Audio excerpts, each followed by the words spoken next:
She's a writer, a motivational speaker, a wife, a mother, and a very inspiring person indeed. Hello and salam, Shyrose. How are you today?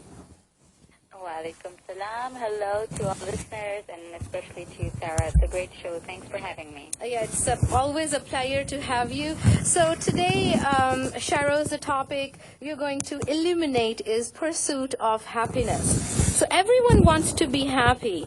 What makes us happy? Money, beauty, fame, and love. Please tell us.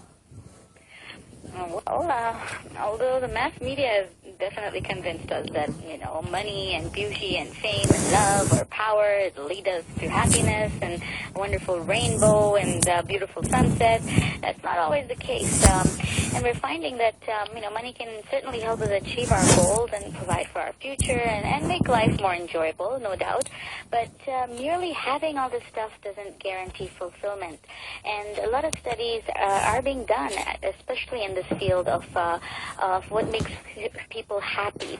And there was an article in the Journal of Consumer Research, and it showed that our feelings for material purchases actually fade more quickly than they do for experiential purchases or investing into real-life experiences.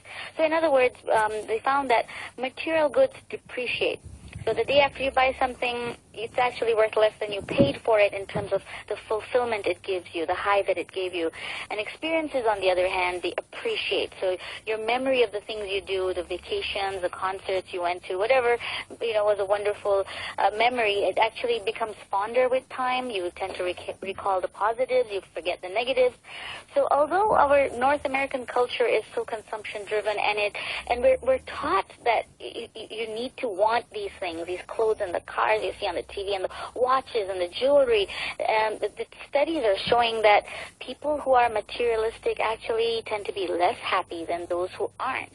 So the key they're finding, and a lot of these studies are proving, is that it's not what you have or even how much you have of it. The key is truly how content you can convince yourself to be. So Sarah, the cliches that we always hear from the sages sitting on the mountain, they're true after all. Happiness doesn't come from what we have, but happiness actually comes from within, from contentment with what we do have. Okay, yeah. So Shyrose, we just celebrated Valentine's Day yesterday, and I'm sure there are a lot of happy people out there right now. So how do holidays and special milestones factor in our pursuit for happiness? That's a great question, because these things are definitely there to celebrate the wonderful people in our lives. Holidays are important. Special milestones need to be celebrated. And Valentine's is a holiday of love. It's important in the sense that it helps us celebrate significant others.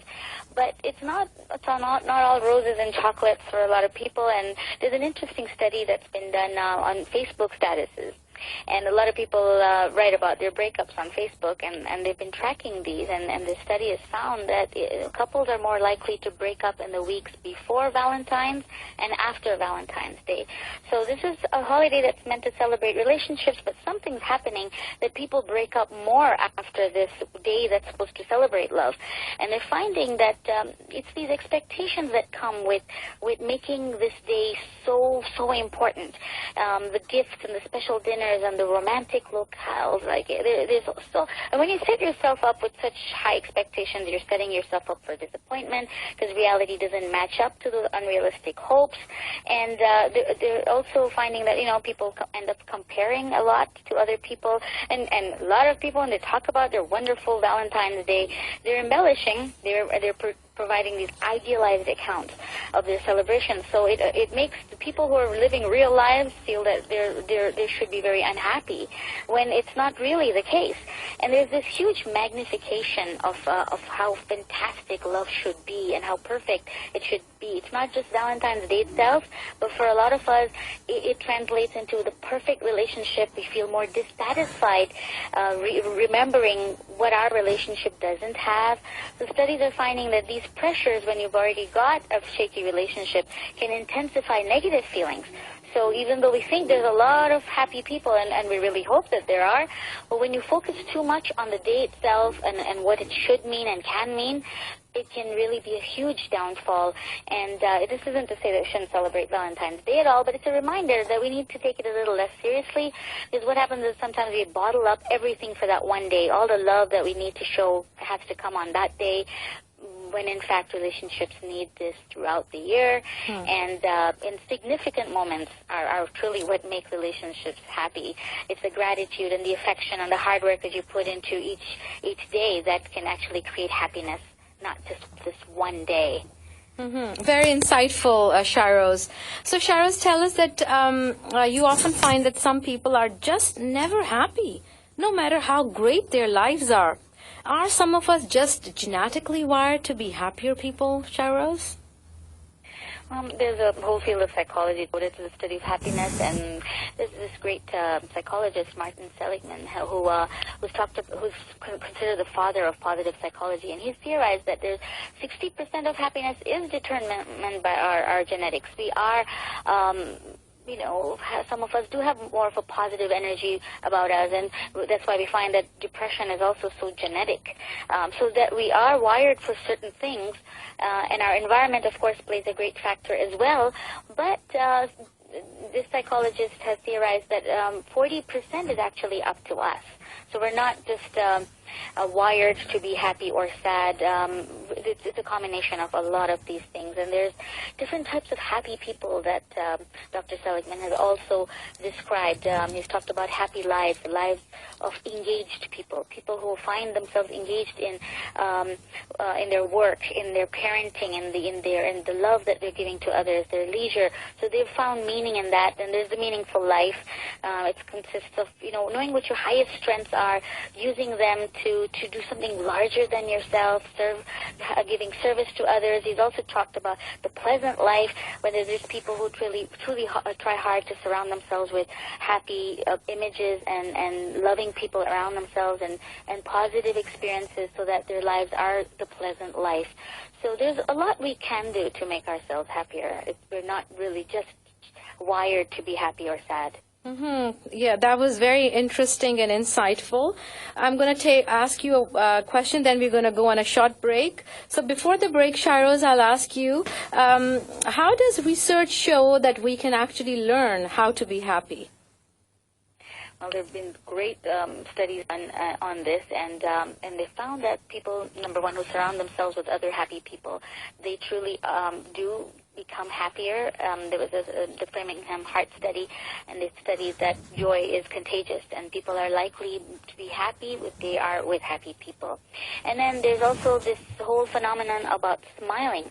The Academy of Management Journal has published a study where people who smile, and they smile genuinely because they want to be happy, it sends a signal to your brain to make yourself happy, and so the rest of the body tries to reconcile itself to the smile that's on your face. So smiling in itself can make a person happy, which is really good to know. That's so also cute. Cultivating resilience, isn't it? We thought that happiness makes us smile, but our smile makes us happy. Another thing is that those who can cultivate resilience, when you learn to roll with the punches and you don't get knocked out, but you just pick yourself up and bounce back from failure, such people develop this padding for this inevitable hardship that every human being has to face. And so these kind of people become happier. We feel that, poor people with such tragic lives. But those are the ones who've learned how to deal with pain and have learned to smile through those tears. And we've all got to learn that. So actively trying to happy is another way to be happy. Studies have found that people who want to be happy, who are making an effort to be in a positive mode, will find themselves happier. And of course, we're not talking about those with clinical depression, with chemical imbalances. We're talking about the people who are just struggling with regular lives issues and just need to just develop a few more tools to convince themselves that this too shall pass. Being in the here and now, being grateful. Another set of really interesting studies have been done on this, and they found that people who are very mindful of the things around them, who enjoy every little thing around them, whether it's an ice cream cone, whether it's the smile of a child, a beautiful sunset, the breeze on their hair, all these things, those kind of people do find themselves happier.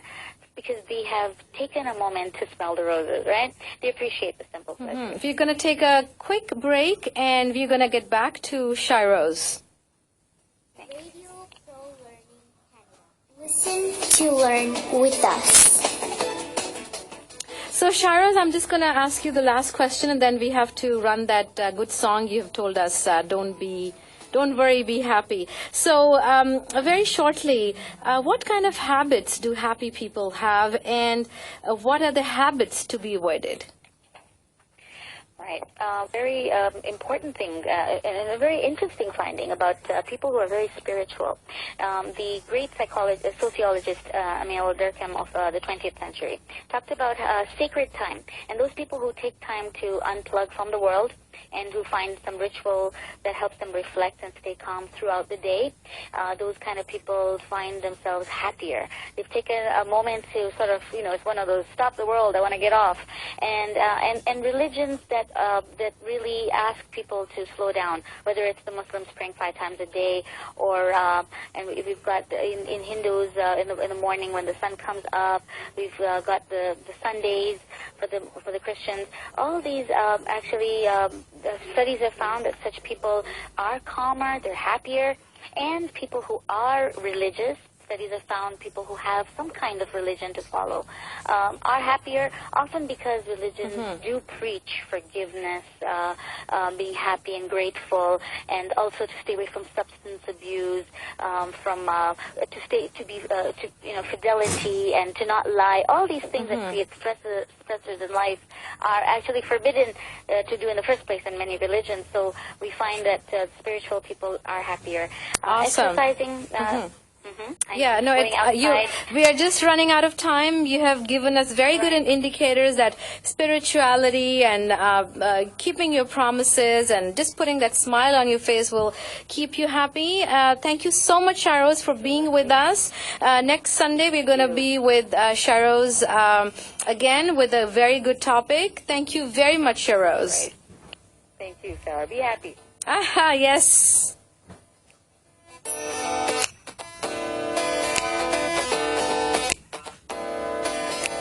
So thank you very much for welcoming me, Sarah Bukhari, Radio ProLearning of FM 101.3 in your homes, cars, kitchens, and living rooms. It's a Family Day Monday. Tomorrow, enjoy and do enjoy with your families. And always remember, life is short and enjoy it thoroughly. Stop holding on to grudges. Stay away from negative people, negative energy. Follow your dreams. Be your own miracle. And as Shyrose said, stay happy, smile. Good night and sleep tight.